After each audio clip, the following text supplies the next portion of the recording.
Welcome to this explainer. Okay, get ready, because we are about to completely shatter everything you think you know about poverty.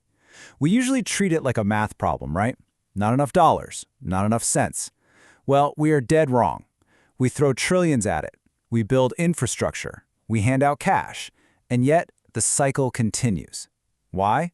Because we are treating the symptom, not the actual disease. Think about it.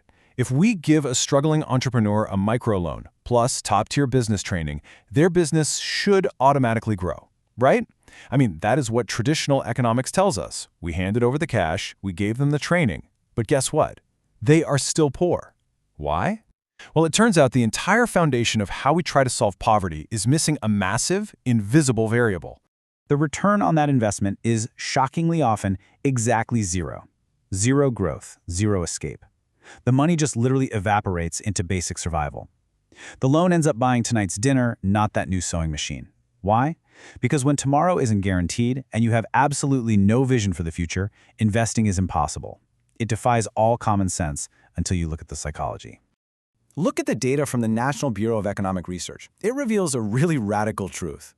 The ultimate invisible ceiling keeping people trapped, it isn't cash. It is the absolute lack of hope. The disease isn't empty wallets. It is actually in the mind. And today, we're going to look at the exact data that proves it.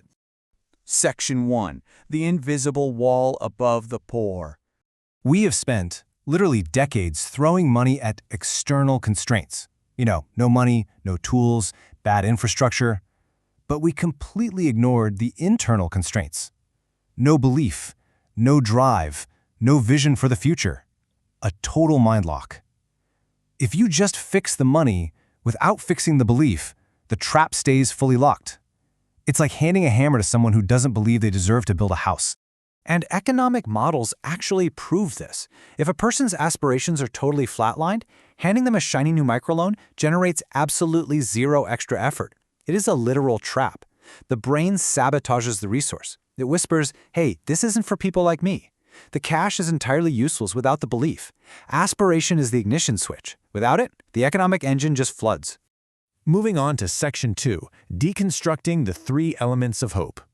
Psychologists define hope as a rigorous, measurable formula. It needs 3 raw ingredients. Step 1, aspirations. You have to set a target, right? A destination. Step 2, agency. Now this is crucial.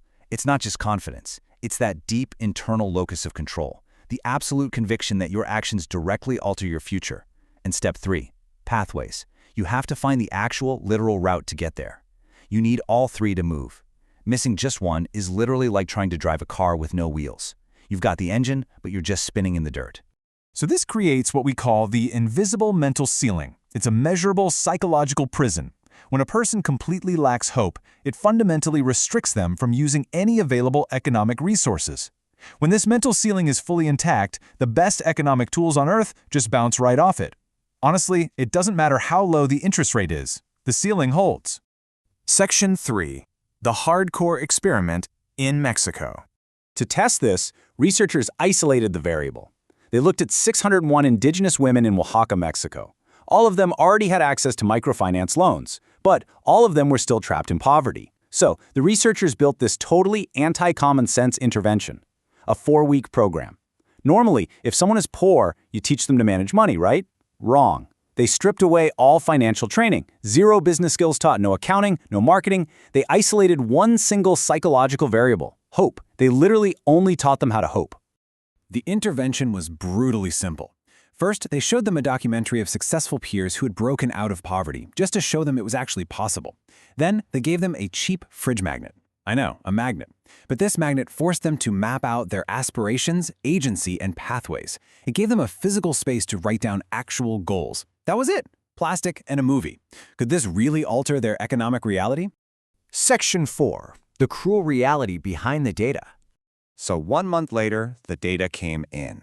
And wow, aspirations exploded. We're talking a massive statistical spike. Nearly a quarter of a standard deviation. In statistics, that is a huge leap in human behavior. But what about self-belief? Finding new business routes? The needle barely twitched. Their dreams got bigger, for sure, but their belief in their ability to actually achieve those dreams, that stayed stubbornly flat. The psychology here is crystal clear. You can inject dreams almost overnight. Changing a mind's horizon is incredibly fast. A documentary can inspire you in an hour. But building deep, structural self-belief, discovering the actual road out of poverty, that is a brutal, slow grind. Agency is like a muscle. It atrophies. And one inspiring video just isn't enough to rebuild years of systemic mental conditioning. It takes serious time to build that internal drive when you spent a lifetime at the bottom. Okay, but what about the actual business outcomes? Weekly sales jumped 17.7%. Profits went up 19.1%. That sounds absolutely amazing, right? But academically speaking, it was statistical noise. The researchers could not definitively prove the magnet made them richer. Why? Because a one-month follow-up is a massive shortcoming of this study's design. You just cannot reverse a lifetime of deeply entrenched poverty in 30 days. It is statistically impossible to expect instant wealth from a newly planted seed.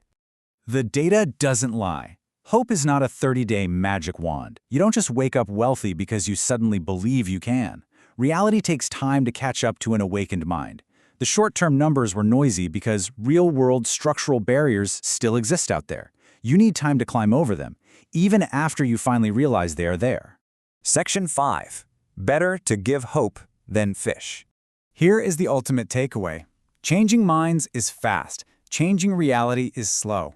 But without a changed mind, reality remains completely frozen. Relieving those internal constraints is the absolute required prerequisite for external resources to work. Shattering that mental ceiling is the mandatory first step. If we want microloans, business training, and all these resources to actually work, we have to engineer hope first. You cannot just fund a business, you have to fund the belief. Reality does not create its own hope. Hope creates reality. It is the absolute prerequisite to any forward movement.